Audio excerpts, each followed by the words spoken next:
Salut tout le monde, j'espère que vous allez bien. Bienvenue dans ce tutoriel de lumoboutique.com. Alors ce tutoriel aujourd'hui a pour objectif de vous expliquer comment s'inscrire sur lumoboutique.com pour pouvoir continuer cette démarche sur lumoboutique.com. Et voilà, pour créer votre compte acheteur, il suffit de cliquer sur cette icône qui est juste en haut à droite, le petit bonhomme qui est là. Une fois que vous cliquez dessus, vous allez voir qu'il y a deux parties qui vont s'afficher. Il y a la partie se connecter et la partie s'enregistrer. Et vu que moi, par exemple, je ne suis pas enregistré sur ce site, donc je n'ai pas de compte sur ce site, je vais faire mes démarches, mais je n'ai pas de compte parce que l'objectif de création du compte, c'est lorsque je crée mon compte, j'aurai les facturations que je vais faire, j'aurai tout ça sur mon compte Gmail et je pourrai suivre mon produit à partir de mon compte. Une fois que je fais une commande, je pourrai suivre la commande. Est-ce que la commande est en train d'être livrée? Est-ce que la commande a été bien reçue? Je pourrai le suivre à partir du tracker qui est juste en haut du site.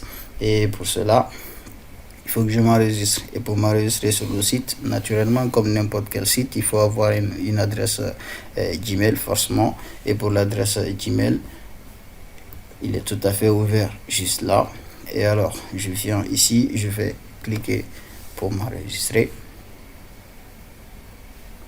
On attend que ça charge et voilà, une fois que ça charge, ça m'affiche une nouvelle page. Et sur cette nouvelle page, vous allez remarquer que sur cette nouvelle page, il y a déjà deux parties. Il y a la partie connexion et la partie s'enregistrer.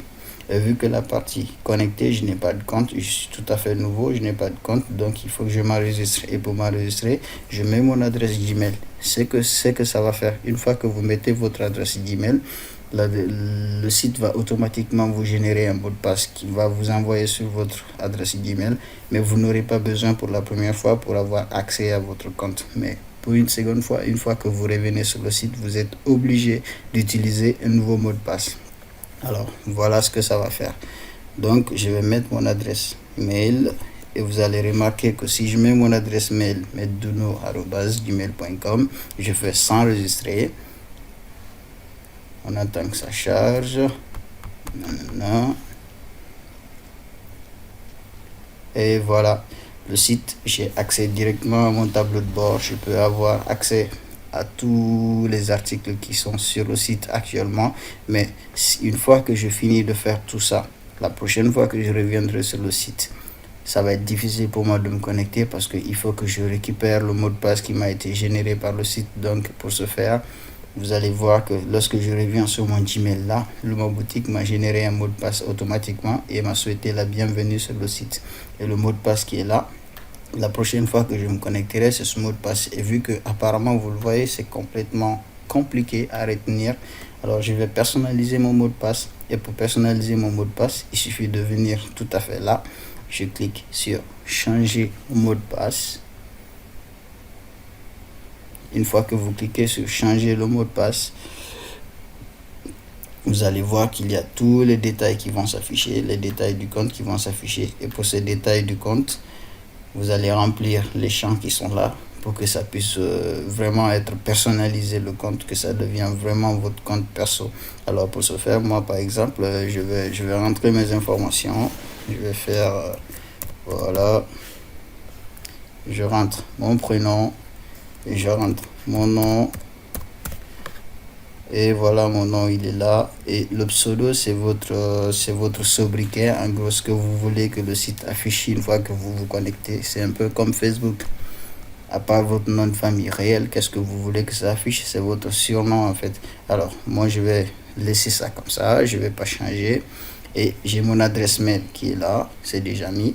Alors je vais changer de mot de passe, mais il me demande mon mot de passe actuel. Et le mot de passe actuel n'est rien d'autre que le mot de passe que le site m'avait généré auparavant. Donc voilà, je viens sur mon Gmail et je copie complètement le mot de passe qui est là. Je fais copier. Je viens dans cette zone, je fais coller. Une fois que je fais coller le mot de passe, il suffit de revenir là maintenant pour mettre le mot de passe que je veux, mon mot de passe personnel que je veux mettre une fois que je reviendrai sur le site. Dans ce cas, il suffit que je fasse... Voilà. Voilà. Et il faut que je retape le mot de passe pour être sûr que je ne me suis pas trompé. Alors je retape le mot de passe et voilà. Une fois que j'ai fini de faire ça, je fais enregistrer.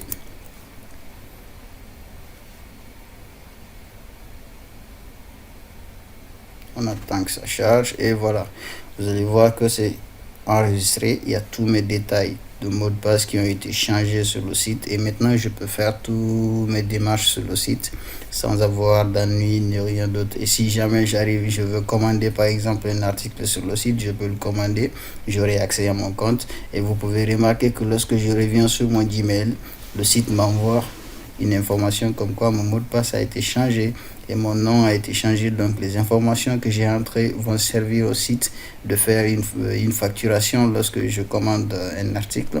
Ça va lui permettre de faire une facturation, c'est-à-dire mettre mon nom. Déjà il y a mon pseudo qui est là, il y a mon Gmail qui est là et on m'enverra encore une copie de facture sur mon Gmail.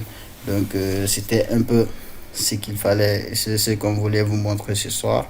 Alors à la prochaine vidéo, nous allons vous montrer comment créer un compte vendeur et comment commander un article sur le site luma.com. Merci pour votre attention et passez une excellente journée.